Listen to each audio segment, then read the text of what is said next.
ఈరోజు దీపారాధన. ఇవాళ స్త్రీలు మాత్రమే దీపం వెలిగించాలంటే నేను చెప్పేటటువంటి దీపారాధన. స్త్రీలు, ఆడవాళ్ళు ఈ దీపాన్ని వెలిగించాలి. మగవాళ్ళు వెలిగించొద్దంటే వెలిగించొద్దు. ఆవ నూనెతో ఆడవాళ్ళు 3 ఒత్తులు ఒక ఒత్తిగా చేసి దీపాన్ని వెలిగిస్తే మీ ఇంట్లో పిల్లలకు, భర్తకు అంతా మంచి జరుగుతుంది. మీకు కూడా మంచి జరిగినట్లే. ఎందుకంటే పిల్లలు, భర్త బాగుంటే అదే అష్టైశ్వర్యాలు. భర్తకు అన్ని విధాలుగా కలిసి వస్తుంది, భర్త ఆరోగ్యం బాగుంటుంది, పిల్లలు బాగా చదువుకుంటారు, పిల్లల ఆరోగ్యాలు బాగుంటాయి. ఈ పరిహారాన్ని ఈరోజు సూర్యాస్తమయంలోపు ఈ దీపారాధన చేయండి.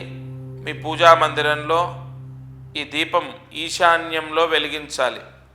మీ పూజా మందిరంలో ఈశాన్యంలో వెలిగించండి.